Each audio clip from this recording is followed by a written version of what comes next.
Let's be honest, the rules and frameworks for protecting nature and wildlife, they can sometimes feel incredibly tangled, right? Well, welcome to this explainer. Today, we're going to untangle all of these rules together, and to do this, we're going to use a nesting dolls metaphor. You know, those wooden matryoshka dolls where one is hidden inside another? We're starting right at the ground level, and we're going to work our way all the way up to the global stage. By the end, we'll understand exactly how our natural habitats are categorized, protected, and ultimately saved. Let's dive in. Before we really get going, here's our roadmap for today. We'll start with India's protected areas, move into community and coastal conservation, zoom out to global biosphere networks, explore hotspots and cold spots, and finally tie the whole shebang into World Heritage and everyday life. Okay, Section 1. India's protected areas, a foundation of conservation. If we flip through the pages of history, the evolution of India's conservation laws has been remarkably rapid.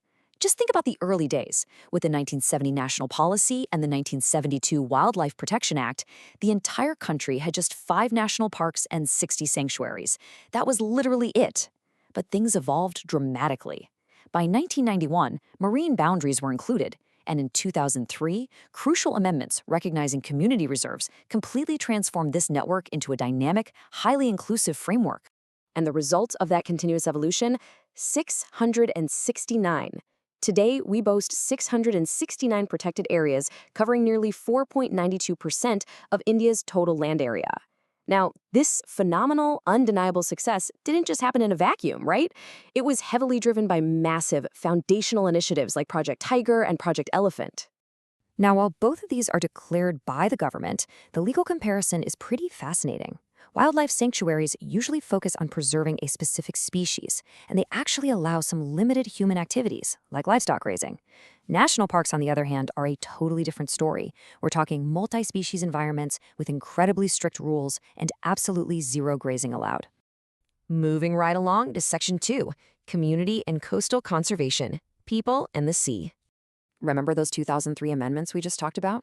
Well, they brought a massive shift by legally integrating and recognizing the very real efforts of local communities.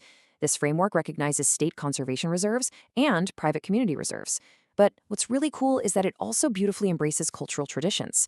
We're talking about sacred groves, which have been dedicated to folk deities for generations, and traditional wetland farming systems, like the saline-resistant Pokali or Gazani rice ecosystems.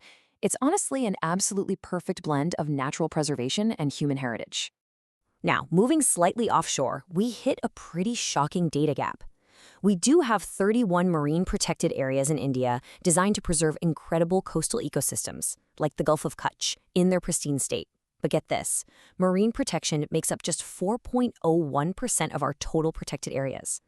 The overwhelming 95.99% majority is purely terrestrial.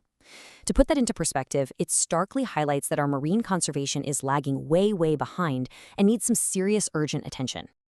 All right, Section 3, Global Biosphere Networks, International Synergy. This is exactly where international networks elevate our national efforts to an entirely new level. In the early 1970s, UNESCO completely changed the game with its Man in the Biosphere program. The concept of the Biosphere Reserve was first introduced in 1971. Refined over the next few years, and then formally launched as a global network in 1976. And by 1986, India voluntarily initiated its own National Biosphere Reserve program. It was a voluntary step, sure, but it created a massive, resounding impact on the global stage. So I want you to imagine moving from the inside out of a biosphere reserve. It's kind of like a bullseye. Step 1 is the core zone, right in the center. This is completely untouched and under strict scientific protection. Moving outward, step 2 is the buffer zone, where carefully managed tourism, research, and limited grazing are allowed. And finally, step 3 is the outer transition zone, which actually accommodates human settlements and farming. It's a gorgeous model that perfectly balances strict, uncompromising scientific preservation with everyday human needs. Which brings us to Section 4, Hotspots and Cold Spots, Ecological Extremes. To bring urgent attention to rapid environmental destruction, ecologist Norman Myers introduced the concept of hotspots back in 1988. A hotspot is basically a region with at least 1,500 endemic plant species, meaning they are found literally nowhere else on Earth, and where over 70% of the original habitat has tragically been destroyed. But wait, what about cold spots? Well, they might have fewer species overall, but because of extremely harsh and unforgiving environments, the life that does manage to survive there is completely unique and incredibly rare. The big takeaway here? We absolutely must protect both of these ecological extremes. It's actually incredible to realize that over 50% of the world's plant species are packed tightly into just 35 global hotspots. And India proudly hosts 4 of these globally critical hotspots: the Himalaya, Indo-Burma, Western Ghats in Sri Lanka, and Sundaland. Now, while this absolutely showcases India's massive and awe-inspiring biodiversity, it also serves as a stark, urgent warning about just how rapidly these highly sensitive, vital ecosystems are shrinking. And finally, Section 5, World Heritage in Everyday Life, Connecting Science to Survival. When you hear about the 1972 UNESCO World Heritage Convention, you might just picture ancient monuments and old historical buildings, right? But it's not just about that. It actually protects crucial, irreplaceable natural landscapes too. We're talking about places that vividly showcase the incredibly unique intersection of nature's ongoing evolution and human activity throughout history.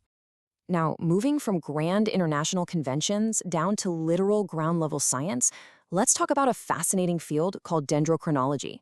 It's the science of counting tree rings to determine a tree's exact age, and more importantly, to unlock historical environmental data hidden deep within a forest. It's like a giant puzzle. This is exactly how researchers uncover centuries of climate and environmental history, building our knowledge base literally from the ground up. So why does unlocking and protecting this rich plant diversity matter so much to you and me? Well, because our daily survival heavily relies on it. For example, you know that common aspirin you pop for a headache? It originally comes directly from the bark of the willow tree.